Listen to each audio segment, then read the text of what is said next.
Hello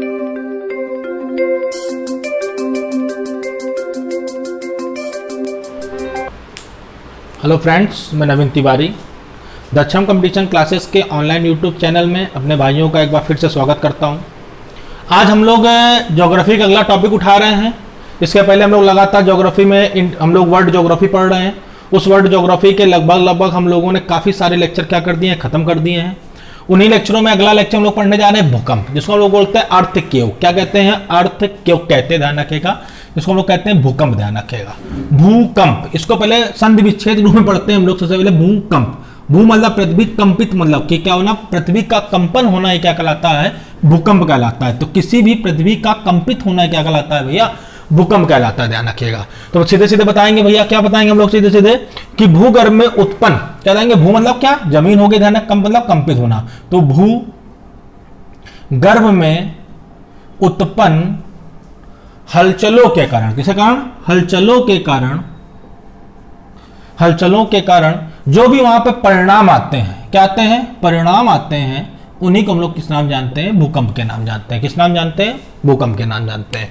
तो आप लोगों से कोई कह दे कि भूकंप क्या होता है, तो भूगर्भ में उत्पन्न हलचलों के कारण जो भी परिणाम उत्पन्न होते हैं उसी को हम लोग किस नाम जानते हैं बेटा? भूकंप के नाम जानते हैं, ध्यान रखिएगा। ठीक, पहला पॉइंट ध्यान रखिएगा।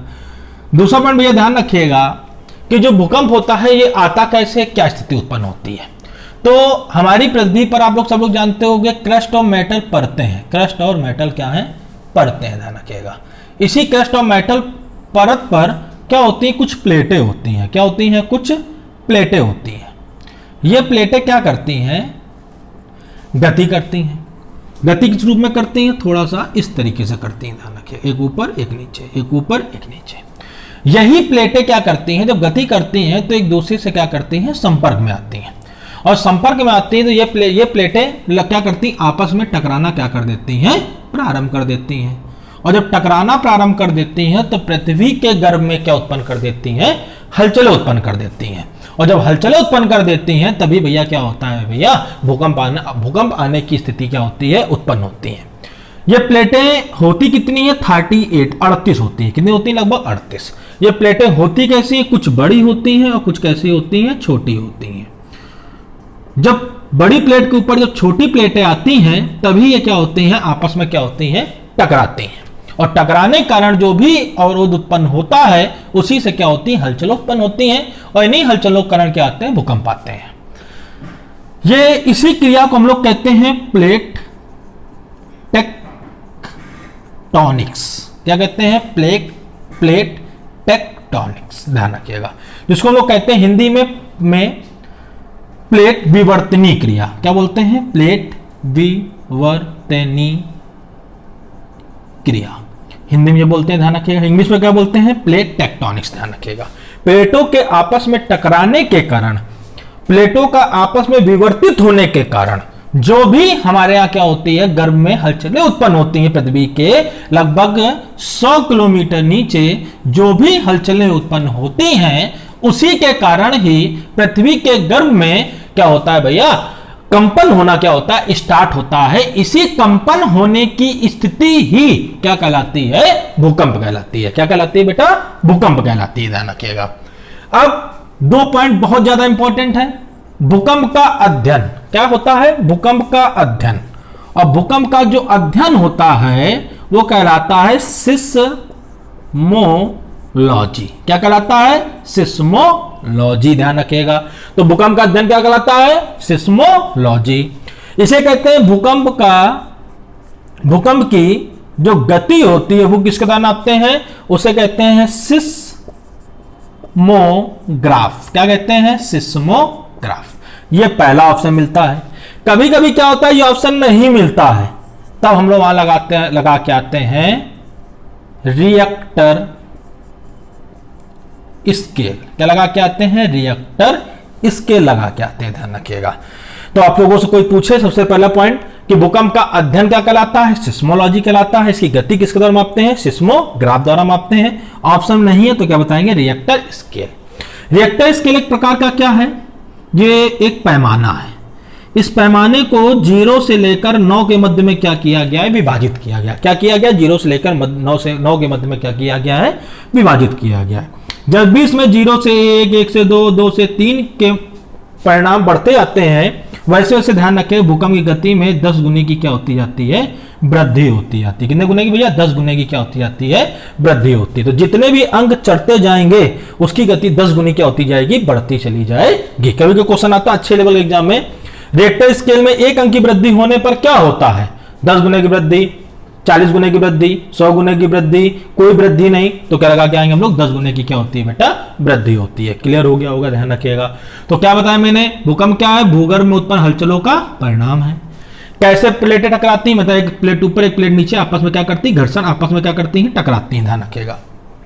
प्लेटें कितनी होती हैं, 38। कुछ कैसी होती हैं, छोटी और बड़ी।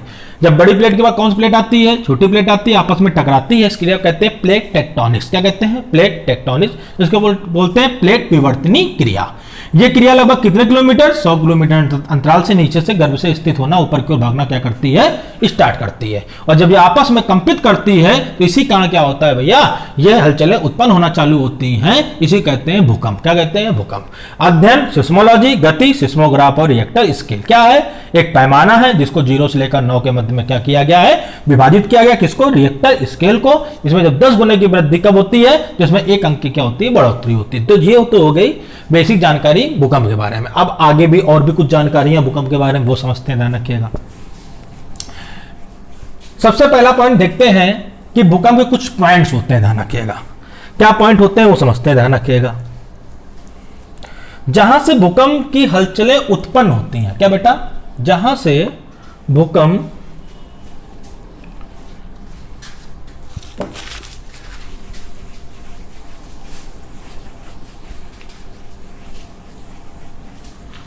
ध्यान रखिएगा, जिस स्थान पर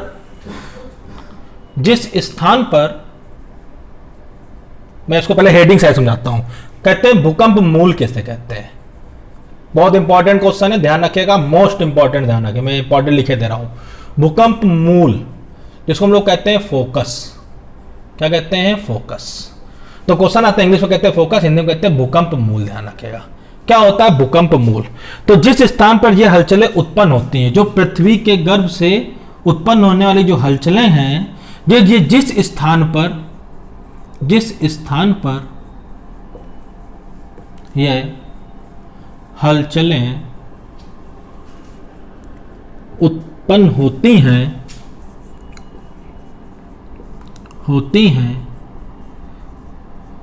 उसे क्या कहते हैं, भूकंप मूल। क्या कहते हैं, भूकंप मूल। इसी तरीके से पॉइंट और आता है अधिकेंद्र, जिसको बोलते हैं एपी सेंटर।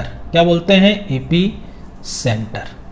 ये एपी सेंटर क्या है, मैंने बताया भूकंप मूल क्या है, फोकस का, जिस स्थान पर हलचलें उत्पन्न होती हैं उसे क्या कहते हैं, भूकंप मूल। और अधिकेंद्र क्या है, जिस स्थान पर यह हलचलें जब ऊपर की ओर बढ़ती हैं और जिस स्थान पर आपस में आकर क्या होती हैं, टकराती हैं। क्या होती हैं, टकराती हैं, उसी को हम लोग कहते हैं एपी सेंटर या अधिकेंद्र। तो क्लियर हो गया होगा। क्वेश्चन ऐसे आता है पेपर में, जिस स्थान पर भूकंप की हलचलें उत्पन्न होती हैं उस स्थान को क्या कहते हैं, तो बताएंगे भूकंप मूल या फोकस कहते हैं। जिस स्थान पर ये हलचलें टकराती हैं उसे क्या कहते हैं, अधिकेंद्र कहते हैं। ध्यान रखिएगा। कभी कभी देखना लिखा होता है कि इस बार यह इलाका एपी सेंटर बना। जैसे एक बार जब नेपाल में भूकंप आया था तो लिखा था काठमांडू एपी सेंटर बना। भूकंप तरंगे उत्पन्न कहीं से हुई लेकिन टकराई कहां आकर, काठमांडू में। इसका मतलब था कि भूकंप मूल कहीं था लेकिन भैया ध्यान रखिएगा एपी सेंटर पॉइंट कहीं पर बना होगा। तो जिस स्थान पर उत्पन्न हुई वो क्या है, भूकंप मूल। जिस जगह पर आके टकराई वो क्या कहलाता है भैया, हमारा एपी सेंटर कहलाता है। ध्यान रखिएगा। चलिए अब आते हैं थोड़ी देर के लिए किस पर भैया, भूकंपी तरंगों के बारे में। ध्यान रखिएगा, हमारे यहां जो भूकंप की तरंगे हैं इन्हें 3 श्रेणी में बांटा गया है। कितनी कैटेगरी में बांटा गया है, 3 कैटेगरी में बांटा गया है। अच्छा चलिए मैं एक पॉइंट और बताता हूं कि जो भूकंपी तरंगे होती हैं ये कैसी तरंगे होती हैं। तो सबसे पहले देखिए, तरंगे 2 प्रकार, अनुप्रस्थ और अनुदैर्घ्य। वैसे भूकंपी तरंगे कैसी तरंगे होती हैं, अनुदैर्घ्य तरंगे होती हैं। कैसी तरंगे होती हैं, अनुदैर्घ्य। क्लियर हो गया। ठोस, द्रव, गैस तीनों स्थान पर जो उत्पन्न होते हैं उसे कहते हैं अनुदैर्घ्य तरंगे। तो भैया ये कैसी तरंगे होती है, क्वेश्चन पेपर में लिखा होगा भूकंपी तरंगे प्रायः कैसी तरंगे हैं, तो हम लोग बताएंगे कैसी तरंगे हैं भैया, अनुदैर्घ्य तरंगे हैं। कैसी तरंगे हैं, अनुदैर्घ्य तरंगे। ध्यान रखिएगा। कोई पूछा आप लोगों से इन्हें कितनी कैटेगरी में बांटा गया है, तो इन्हें बताएंगे हम लोग भैया 3 कैटेगरी में बांटा गया। कितनी कैटेगरी में बांटा गया है? 3। ये 3 कैटेगरी कौन कौन सी हैं? सबसे पहले पी तरंगे, जिसको लोग बोलते हैं प्राथमिक तरंगे। दूसरा होता है एस तरंगे, एस तरंगे। और तीसरी होती है एल तरंगे। कौन सी तरंगे? एल तरंगे। पी मतलब प्राइमरी वेव, बोले तो प्राथमिक। एस मतलब द्वितीयक, सेकेंडरी।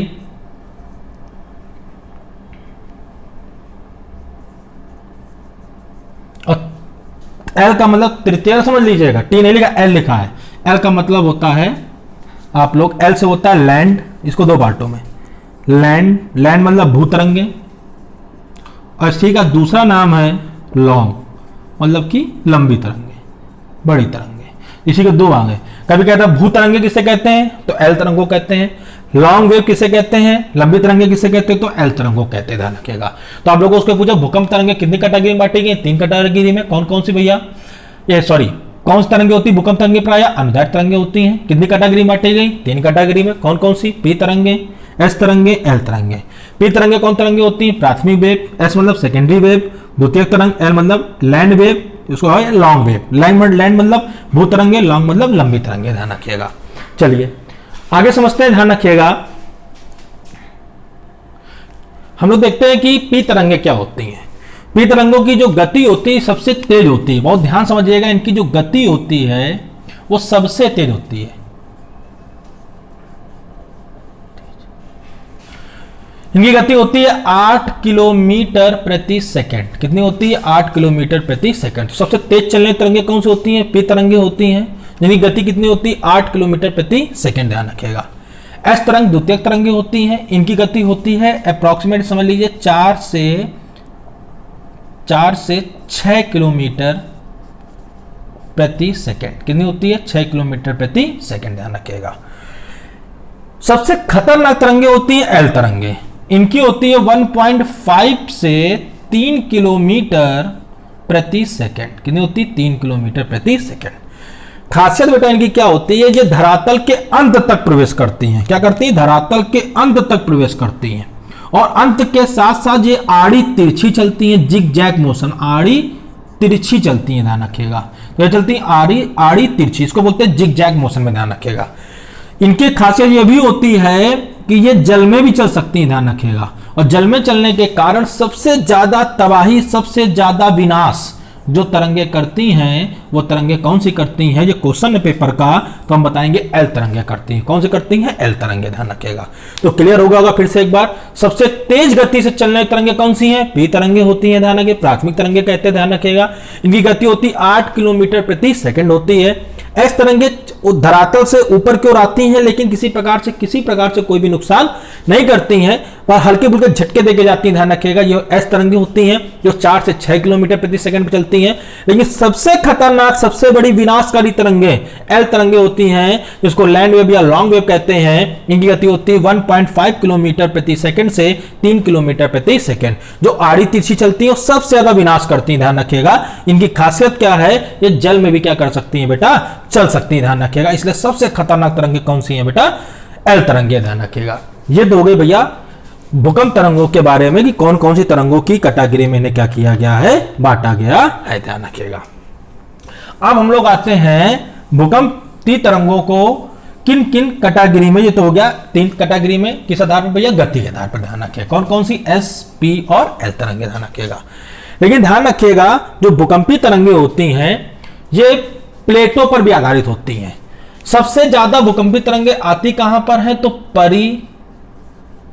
प्रशांति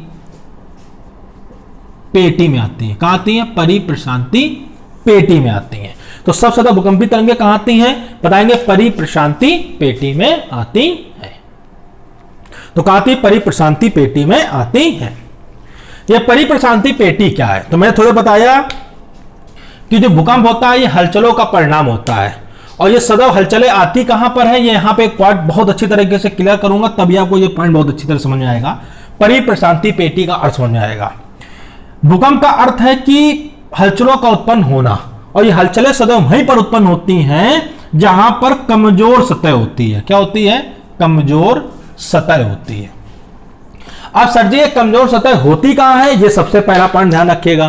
तो जो सर जी कमजोर सतह है ये वहीं पर होगी जहां पर जलखंड और स्थलखंड का क्या होगा, मिलान बिंदु होगा। क्या होगा, मिलान बिंदु। ये मैंने पीछे समझाया ना, मुझे ये पॉइंट हेड पर समझाना था, इस बात के मैंने उसको यहां पर रखा कि जहां पर जलखंड स्थलखंड का मिलान बिंदु होगा वही सतह सबसे कैसी होगी, कमजोर सतह होगी। और इसी सतह पर ध्यान रखिएगा सबसे ज्यादा क्या आते हैं, भूकंप आते हैं। इसी कारण ये प्रशांत परिप्रशांति पेटी पर सबसे ज्यादा क्या आते हैं, भूकंप आते हैं। लगभग 68% भूकंप अकेले यहीं पर आते हैं। मैं इसको सीधे से समझाता हूं। ये इसको हम देखते हैं, ये मान लेते हैं जलखंड है, ये स्थलखंड है। अगर देखा जाए इन दोनों के ज्वाइंट को देखा जाए, जब मिलाएंगे ढक्कन और मार्कर को, तो ध्यान रखिए इस जगह क्या पड़ गया, ज्वाइंट पड़ गया। बस वही चीज यहां पर है, ये है जलखंड, ये जलखंड, ये स्थलखंड, और यहां पर क्या है, मिलान बिंदु है। और जब मिलान बिंदु जगह है तो ये सतह क्या है, कमजोर है। अगर मैं इसको ढक्कन बंद कर दूं, उसका कस के मार्कर को मैं दीवार पे फेंकूं और टकराएगा, तो सबसे पहले इससे क्या अलग होगा, ढक्कन अलग होगा। क्यों, क्योंकि ये सतह कैसी है बेटा, कमजोर सतह है। कैसी सतह है, कमजोर है। अब मैं इस नॉर्मली इस मार्कर को एक बार नहीं, 2 बार नहीं, 10 बार फेंकूंगा तो इससे कोई भाग अलग नहीं होने वाला है, क्योंकि यहां पर कोई कमजोर सतह है ही नहीं, ध्यान रखेगा। लेकिन जब उसको ज्वाइंट कर दूंगा, जोड़ दूंगा, तो ये सतह कैसी हो गई, कमजोर हो गई। एग्जाम्पल के लिए प्रेशर कुकर आपने देखा होगा, ध्यान रखिए। वो ज्वालामुखी को उदाहरण में समझाता हूं, ध्यान रखिएगा। लेकिन ज्वालामुखी और भूकंप एक ही जैसे आते हैं, ध्यान रखिएगा। जहां पे कमजोर सतह होती है उसे भूकंप आते हैं, उसे क्या आते हैं, ज्वालामुखी आते हैं, ध्यान रखिएगा। कुकर का ढक्कन देखिएगा अलग होता है, नीचे की पेंदी अलग होती है। ढक्कन बंद कर देते हैं, सीटी बंद करते हैं, सीटी ऊपर उठती है, अंदर गैस बाहर आती है, कुकर नहीं फटता है। लेकिन मैं अगर सीटी के ऊपर एक आधा किलो का ईंटा रख दूं और उसके बाद उस पर प्रेशर लगातार बढ़ता जाएगा, तो ऐसी स्थिति में कुकर क्या होता है, फटता है। कुकर का नीचे की हिस्से की पेंदी कभी नहीं फटती है, कुकर का ऊपर का ढक्कन सदैव क्या हो जाता है, फटकर क्या हो जाता है, अलग हो जाता है, क्योंकि वो सतह कैसी है, कमजोर सतह है। बस वही चीज है कि जिस जगह जलखंड स्थलखंड का मिलान बिंदु था उसी जगह क्या आया भैया, सबसे ज्यादा क्या है, भूकंप। ऐसा इलाका कौन है, परिप्रशांति पेटी। चलिए ये सभी इलाका कहां है, हम लोग मानचित्र पे देखेंगे जाके। तो जब मानचित्र देखेंगे तो इस तरीके जो मानचित्र हमारा बना है पूरे वर्ल्ड का, उसके इस कोने में प्रशांत महासागर मिलेगा और उसके इस कोने पर प्रशांत महासागर मिलेगा। ये कहा है कि ये जलखंड, ये कहा है जलखंड। एक पॉइंट आपने सुना होगा, पूरे वर्ल्ड में सबसे ज्यादा भूकंप कहां आता है, तुम लोग बताते हैं जापान में आता है। क्यों आता है सर जी, क्योंकि उसका रीजन है ये जलखंड, और जलखंड के जस्ट भारत में सबसे पहले सूर्योदय कहां होता है, जापान में होता है। सूर्योदय ग्रीस किसे कहते हैं, जापान को कहते हैं। सबसे पहली पर किरण कहां पड़ती है, जापान में पड़ती है। यह है जापान, यह है स्थलखंड, यह है जलखंड, और इन दोनों का मिलान बिंदु, और ये मिलान बिंदु पर ही सबसे ज्यादा क्या आते हैं बेटा, भूकंप आते हैं। इसीलिए पूरे विश्व में सबसे ज्यादा भूकंप कहां आते हैं, तो लोग बताते हैं जापान पे आते हैं। ध्यान रखिए, यही है परिप्रशांति पेटी का कारण कि सबसे ज्यादा भूकंप इसी जगह पर क्या होते हैं, आते हैं। क्यों, क्योंकि ये है जलखंड, ये स्थलखंड, ये मिलान बिंदु, और इसी मिलान बिंदु पर सबसे ज्यादा क्या आते हैं बेटा, भूकंप आते हैं। पूरे वर्ल्ड में सबसे ज्यादा भूकंप कहां आते हैं, जापान में। पूरे वर्ल्ड में सबसे ज्यादा भूकंप की दृष्टि से सबसे सुरक्षित स्थल रूस है, क्योंकि वहां पर स्थलखंड तो है लेकिन जलखंड, वहां पर मिलान बिंदु की मात्रा क्या है, कम है, नहीं के बराबर है। इसीलिए सबसे सुरक्षित स्थल पूरे वर्ल्ड में कौन है, रूस है। ध्यान रखिएगा। एक आता है मध्य प्रशांति पेटी, और मध्य प्रशांति पेटी वह पेटी है जब हम लोग देखते हैं कि अफ्रीका को एशिया से मिलाने वाला, तो बीच में क्या है, सागर है। जब ये सागर, जब भूमध्य सागर ये जलखंड, ये स्थलखंड, दोनों का कहीं ना कहीं मिलान बिंदु, इसीलिए यहाँ क्या आते हैं, भूकंप आते हैं। इसी बगल देखिएगा, एशिया का एक भाग है चीन, एशिया का भाग है दक्षिणी चीन सागर, इसी का ध्यान रखिएगा, भूकंप आते हैं। ध्यान रखिएगा। भारत, ध्यान रखिएगा, भारत जो उत्पत्ति हुई पूरे वर्ल्ड की, इस जगह पहले क्या हुआ करता था, हिमालय आप जानते हो भारत में, और उसके ऊपर पहले क्या होता था, टेथिस नामक एक सागर था। ये सागर धीरे धीरे क्या हुआ, प्लेट परिवर्तनीय क्रिया होती गई, धीरे धीरे हिमालय उत्पत्ति हुई, सागर का पानी नीचे आया। लेकिन प्लेट वो काय की भैया, सबका सब क्या, जलखंड और स्थलखंड। इसी कारण ध्यान रखिएगा, वहां हलचलें क्या होती रहती हैं, उत्पन्न होती हैं। इसी कहते हैं मध्य प्रशांति पेटी, जो महाद्वीपों के मध्य में क्या होती रहती है, टकराती हैं, उन्हीं को हम लोग कहते हैं मध्य प्रशांति पेटी। ध्यान रखिएगा। परिप्रशांति पेटी क्या है, प्रशांत महासागर के दोनों छोर, जिन छोरों में ध्यान रखिएगा सबसे ज्यादा क्या आते हैं, भूकंप, रीजन जलखंड और स्थलखंड के मिलान बिंदु के कारण। कितने परसेंट, लगभग 68% भूकंप। पूरे वर्ल्ड में सबसे ज्यादा भूकंप कहां आता है, जापान में। सबसे सुरक्षित स्थल कौन है भैया, रूस है। ध्यान रखिएगा। अब आते हैं, ध्यान रखिएगा, भारत की दृष्टि से। जब हम लोग देखते हैं भारत की दृष्टि में, भारत में सबसे ज्यादा भूकंप किस जगह पर आते हैं, तो भारत में सबसे ज्यादा जो भूकंप हम लोगों ने देखा गया है वो सबसे ज्यादा महाराष्ट्र के क्षेत्र में आते हैं, ध्यान रखिएगा। आपने महाराष्ट्र का नाम सुना, गुजरात का नाम सुना, इन सब क्षेत्रों में भारत में क्या आते रहते हैं, भूकंप आते हैं। हम लोग देखते हैं कि जब भारत की चर्चा चलाते हैं, जब भारत को हम लोग देखते हैं तो इस भारत में ध्यान रखिएगा ये कौन सा इलाका है, पूर्वी छोर है, और ये कौन सा इलाका है, पश्चिमी छोर है, ध्यान रखिएगा। तो भारत में ध्यान रखिएगा सबसे ज्यादा जो भूकंप आते हैं वो पश्चिमी छोर पर आते हैं। देखा होगा गुजरात में आता है, देखते हैं महाराष्ट्र में आता है, इस क्षेत्र में सबसे ज्यादा क्या आते हैं, भूकंप आते हैं। चक्रवात सबसे ज्यादा कहां आते हैं, उड़ीसा, वो एक अलग मैटर है, ध्यान रखिएगा। सुनामी उड़ीसा वो एक अलग मैटर है, लेकिन ध्यान रखिएगा सबसे ज्यादा भूकंप कहां आते हैं, तो बताते हैं पश्चिमी इलाके में आते हैं, ध्यान रखिएगा। इसका कारण क्या सर जी, बहुत ध्यान समझिएगा। जब टेथिस नामक सागर का भारत में निर्माण हुआ, जब टेथिस नामक सागर था, हिमालय जब क्या हुआ, विस्तृत हुआ, तो हिमालय जब ऊपर की ओर उठा तो हिमालय का ये भाग नीचे की ओर क्या होता चला गया, फैलता चला गया। जो जल था वो नीचे की ओर आया, ये बंगाल की खाड़ी थी, ये जल इसी जगह आके क्या हुआ, एकत्रित हुआ। लेकिन जो हिमालय का ये भाग है ये इसी क्षेत्र में क्या होता चला गया, फैलता चला गया। ये अंडमान निकोबार सबके सब हिमालय के क्या भाग है। ये हम लोग को जल जरूर भरा हुआ दिख रहा है, लेकिन ये जल जरूर है, लेकिन ये किस प्लेट, कौन सी प्लेट है, ये स्थल खंड की प्लेट है। इसी कारण भैया ध्यान रखिएगा ये क्षेत्र भूकंप दृष्टि से क्या माना गया, थोड़ा सा सुरक्षित माना गया है। क्या माना गया है, सुरक्षित माना गया है। महानगरों में सबसे सुरक्षित महानगर चेन्नई है, ध्यान रखिएगा। लेकिन सबसे ज्यादा भूकंप हमारे किन क्षेत्रों में आते हैं, तो हमारे पश्चिमी क्षेत्रों में क्या आते हैं, भूकंप आते हैं, ध्यान रखिएगा। किस क्षेत्र में आते हैं, पश्चिम महाराष्ट्र हो गया, गुजरात हो गया, इसी बेल्ट से लगे हुए जब इस क्षेत्र में आते हैं तो इधर ध्यान रखिएगा मेरे पास टेथिस नामक सागर, तो गोंडवाना प्लेट का आप लोगों ने नाम सुना होगा, ध्यान रखिएगा। इसी गोंडवाना प्लेट, जब यूरेशियन प्लेट का नाम सुना होगा, तो जलखंड स्थलखंड की दोनों प्लेटें हैं। तो ये जो नेपाल बॉर्डर है, चाइना बॉर्डर है, ये जलखंड स्थलखंड के कारण ही यहाँ पर क्या आते हैं, भूकंप आते हैं। लेकिन ये क्षेत्र जो हिमालय का विस्तार हुआ तो ये बंगाल के क्षेत्र में जब गया तो अंडमान निकोबार ये सबका सब स्थलखंड का क्षेत्र है। इसी का पानी डूब भरा है, ये दिखता जल जरूर है, लेकिन ये है क्या, स्थलखंड क्या है, एक भाग है। इसी कारण क्षेत्रों में भूकंप हमारे यहाँ क्या होते हैं भैया, कम आते हैं। लेकिन ये क्या है, अरब सागर है, और इस अरब सागर में भूकंप आने के चांसेस क्या है, ज्यादा, क्योंकि यहाँ क्या है, ये जलखंड है और ये क्या है, स्थलखंड है, ध्यान रखिएगा।